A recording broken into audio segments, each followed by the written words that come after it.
Bonjour à tous, bienvenue pour cette guidance lunaire pour la pleine lune en Scorpion du 30 avril 2018. Alors, donc j'ai sorti deux cartes qui représentent la pleine lune en Scorpion.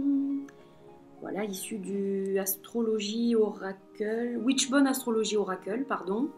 Voilà, j'ai ma petite boule de cristal qui représente un petit peu cette pleine lune. Et donc aujourd'hui, bien, on va travailler avec The Paprika Elephant Oracle Deck. Donc je vais mélanger les cartes et puis on va tirer deux cartes. Et puis on tirera aussi une carte du Untamed Truth Oracle Cards pour terminer le tirage. Donc je le mets de côté pour l'instant. Et donc on va tirer donc deux cartes qui soit s'harmonisent, soit se contrebalancent. On va voir ça un petit peu. Alors cette lune en Scorpion, avant de tirer les cartes, donc le Scorpion, il parle d'intensité, de profondeur, d'introspection, de mystère. Donc, cette pleine lune, elle est assez particulière dans le sens où il va falloir rester ancré pour mener à bien ce qu'on veut mener à terme. Hein, voilà, c'est très important de rester bien ancré, un peu comme le Scorpion qui se met sous terre, etc. Donc voilà, il faut rester vraiment, vraiment très ancré. Et il va falloir évacuer le trop-plein d'énergie qui peut nous pénaliser. Voilà, s'il y a des choses qu'on sent qui ne sont plus pour nous, qui ne sont pas bonnes, etc., il va falloir les évacuer sans regarder derrière et garder vraiment ce qui est seulement bon et positif pour soi. C'est très important si on veut continuer à avancer et avec cette énergie de pleine lune. Donc ça, c'est la première chose. Ensuite, donc, le Scorpion, c'est aussi quelqu'un qui se dévoile peu, qui est souvent assez discret, et puis, comme je le disais, beaucoup en introspection en permanence. Donc, il va falloir être un peu comme le Scorpion, c'est-à-dire l'animal, hein, je parle. Il va falloir savoir se détacher des autres ou s'isoler quand vraiment tout devient trop compliqué et que tout devient trop difficile à gérer au niveau énergétique. Voilà, quand on sent qu'on va être débordé, dépassé et que ça va être pas bien et que la coupe va déborder, là il va falloir rentrer sous terre, donc s'isoler un peu, loin de tout ce chaos, pour pouvoir garder l'énergie positive qu'on a en nous, l'énergie de créativité, parce qu'il y a une grosse énergie de créativité aussi. Donc il va falloir conserver tout ça, et pour conserver tout ça, il faut se protéger. Voilà, tout simplement. Alors, on va à présent tirer les deux cartes. On a l'évolution pour la première et la purification pour la seconde. Donc là, ça veut tout dire. C'est-à-dire que vous êtes en passe d'évoluer, de continuer votre chemin. Pour cela, il va falloir faire de la purification, du nettoyage. Donc c'est ce que je vous disais avec les énergies lunaires. En fait, ça correspond complètement à l'énergie lunaire en Scorpion, pardon.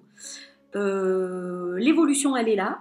Vous allez continuer à monter le long de cette échelle jusqu'au soleil, mais il faut vous débarrasser des choses qui vous encombrent pour monter sur cette échelle. Donc voilà, c'est vraiment tout bête, c'est tout simple. Là, on vous conseille vraiment de faire le nécessaire pour ne garder que les choses qui sont utiles. C'est tout simple. Allez, on va regarder avec le Untamed Truth ce qu'on vous dit au niveau du conseil. Pour voir un petit peu comment on peut boucler ce tirage. Hein. Alors ça, c'est un jeu que j'aime beaucoup aussi. On a la carte Tend. Alors, cette carte, elle nous dit qu'il y a des aspects de votre vie qui ont besoin d'être pris en compte vraiment sérieusement. Vous avez peut-être tendance à consumer vos énergies de part et d'autre. Et parfois, donc, vous vous sentez complètement débordé, dépassé. Donc là, on vous dit que la chose à faire, vraiment le conseil, c'est de vous nourrir.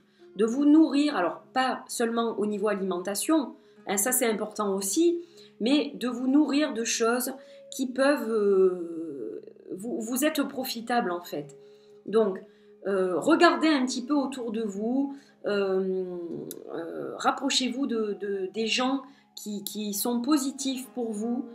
Voilà, petit à petit, vous allez faire un pas après un autre pour votre santé, pour vous sentir de mieux en mieux dans votre environnement.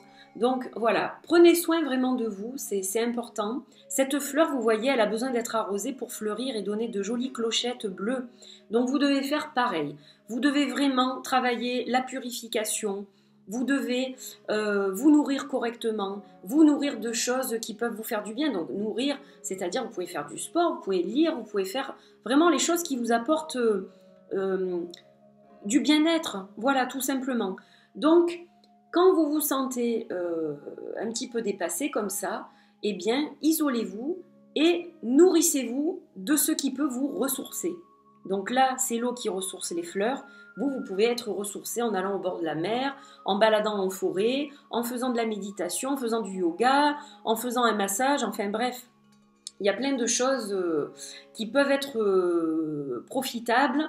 Et donc, voilà un petit peu ce qu'on vous dit. Donc, prenez vraiment le temps de vous poser sur vous, sur ce dont vous avez besoin, sur vos besoins qui sont presque, pas vitaux, mais presque, hein, pour justement être dans le bien-être total. Voilà, donc débarrassez-vous des déchets inutiles, des choses qui vous desservent. Et ne gardez que le bon, que l'eau pure pour vous arroser et grandir tout au long de ce cycle lunaire. Voilà, j'ai terminé cette guidance, j'espère que ça vous a plu, que ça vous apporte des éléments qui vont vous aider pour vos rituels, par exemple. Je vous fais de gros bisous, je vous retrouve très vite pour une autre guidance lunaire. Prenez bien soin de vous, à bientôt, bye bye.